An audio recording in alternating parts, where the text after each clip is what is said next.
Hi everyone, welcome to the channel, and today I've got a competition entry for a chap called Dave who started a new channel under the name of Oldbeatlemaniafan. He was lucky enough to see the Beatles live 3 times in the United States. A few months ago he did an interview on Rachel the MusicMam's channel, so if you want to check out his background, that's still available on her channel. And he's finally decided to launch his own channel now, and he's doing it with a competition where basically you just have to pick 5 albums from 1965. So it goes under the heading 5 from 65.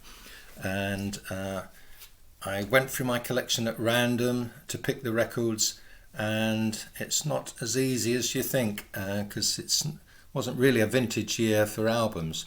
Anyway, the first record that I was going to pick, I'm going to show it anyway, was this, Willy Bully, Sam the Sham and the Pharoahs. They were certainly a great singles band in 1965, but this is actually a compilation of tracks from 1965 and 1966. But just because I love that cover, I thought I'd show it on here. They were famous, of course, for Woolly Bully, but you also get other tracks from 65, Memphis Beat, Mary Lee, Shotgun, Gangster of Love, Juju Hand, Haunted House, and their version of Long Tall Sally. Right, the official entries then. Right, the first album I picked out was Gene Pitney and Sings the Great Songs of Our Time. I picked this one up in pretty good condition, I must say, at a charity shop just about a year, maybe 2 years ago. It was £4, which I thought was good value. The vinyl's in mint condition as well. Gene Pitney sort of sums up what the record industry was like at the time. You either had acts that only recorded singles and were never allowed to release an album. So I always think of Johnny Kidd and the Pirates, who should have brought out an album and never did. And then you got artists like Gene Pitney, where the record label thought they had the potential to get a middle-of-the-road audience, and they churned out the albums. So I think in 1965 he released 4 albums. This certainly isn't a classic, but it's got 1 or 2 decent tracks on. So he does a version of Misty, Unchained Melody, As Long as She Needs Me, Maria. You sort of get the idea of what you're going to get. Very middle of the road. Next up, it's Ballads of the Hills and Plains by Hank Williams Jr. And this is a British pressing. It's looking a bit tatty, I must say, on the back, but it's a nice glossy front cover, and the record's in quite nice condition. This, amazingly, at the time, he was maybe still 15 or just turned 16, and this was his 4th album. And this was the album where he started to break away from the influence of his father a bit. And there's no songs by Hank Williams on here, and there's 1 or 2 traditional songs. So you've got the Streets of Laredo's on here, and there's a few other mainly cowboy western themed songs. So Doc Holliday I quite like. Next up, a singles band, a classic singles band. 1965 was very much their year, and they released their 2 albums in that year.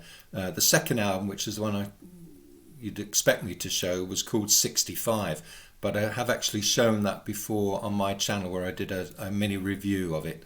So I thought I'd show their debut album, and I think the debut album's called Leader of the Pack. Yeah, it is called Leader of the Pack, and obviously it's got that on, and Remember, Give Him a Great Big Kiss. It's chock full of just classic songs. Past, Present and Future is a favourite of mine as well. This is a reissue. Next up, from 1965, the debut album by the Moody Blues, on a British label, Decca, British pressing. I don't think this is I know it isn't an original 60s copy, but Decca carried on pressing a lot of their acts from the 60s well into the 1970s and even into the 80s. So based on the fact it's quite flimsy vinyl. This could even be a early 80s pressing.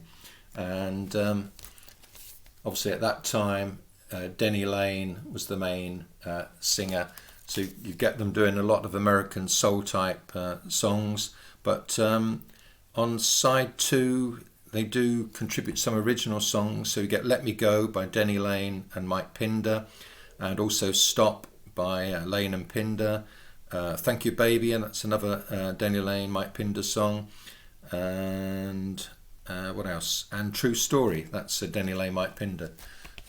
But apart from that, all the others are cover versions, including, of course, their brilliant version of Go Now, which I'm not sure how it fared in America, but it was a massive #1 hit in 1965 here in the UK.